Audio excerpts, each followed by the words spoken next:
they stay there. Hey guys, Perfection here, and today I'm going to be talking about the DLC Pack 1 and the controversy surrounding that for Dragon Ball Xenoverse 2.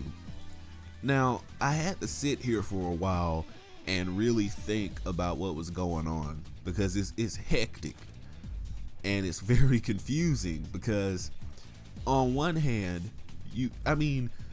this is what's going on right now. People are whining because there were no overpowered or broken moves in the new DLC pack.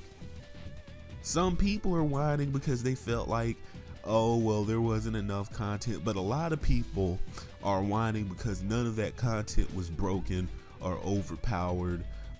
Some people are whining because they didn't get Hit's new transformation and all that. But the main issue is that the moves weren't good.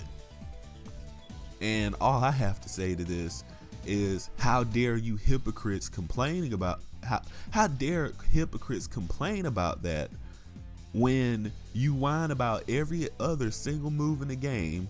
You cry about moves being overpowered. Death Beam is overpowered. Go Go Gum is overpowered. This move is overpowered. And then they hand you guys some new moves that are not overpowered. They're good, but they're not.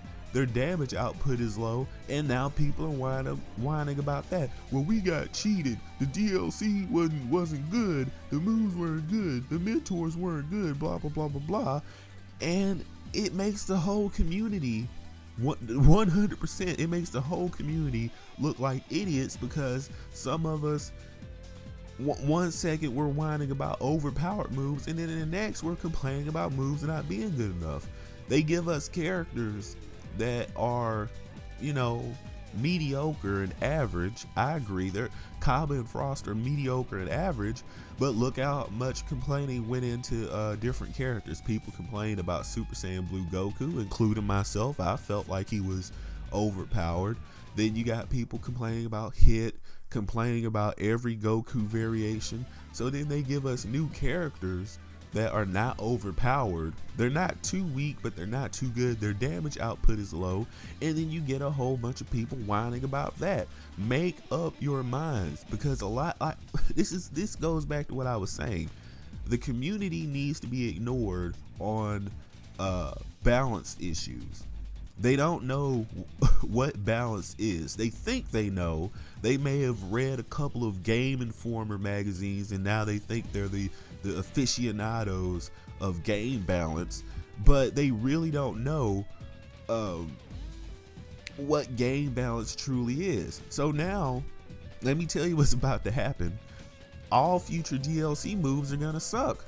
Congratulations, you played yourself, because now instead of nerfing the moves that are already in the game, because most of them have been nerfed into oblivion already, they're still somewhat good, but they've been nerfed into oblivion. All they're gonna do now is that the DLC moves they're working on now, they're gonna tone the damage output down. They're gonna make it do next to no damage.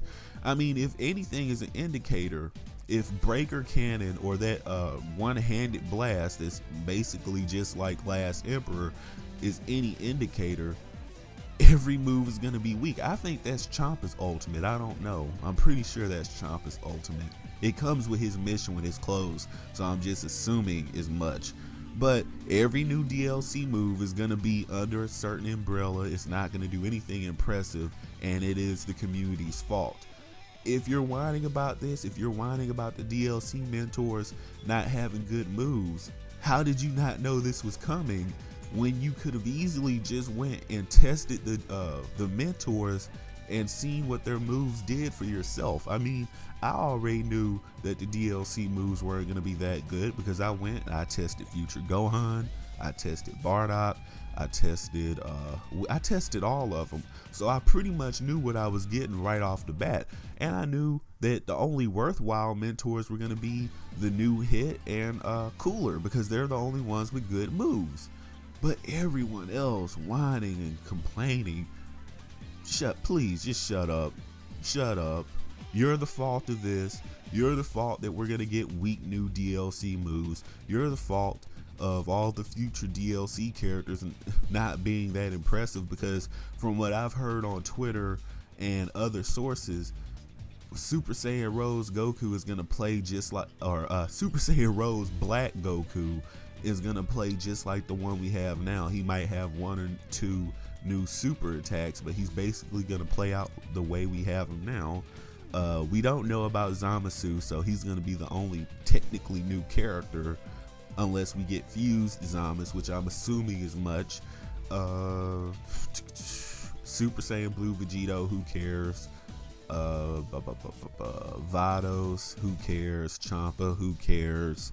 So that's all the DLC, and again, nobody cares about the new DLC because it's mostly just reskins and things that people don't care about. So that's the end of the video, guys. That's what I wanted to discuss, is all this incessant whining, and you know, that's what's killing Xenoverse. That's the number one thing, is a bunch of entitled people who can't make up their minds whining.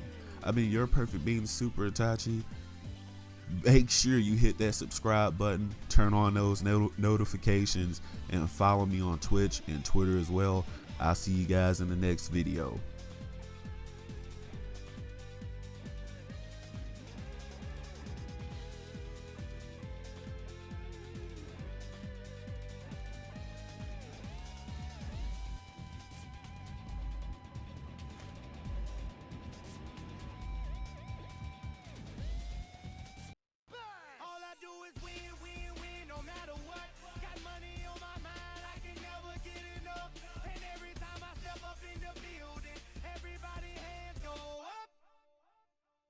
And they stay there, and they say yeah.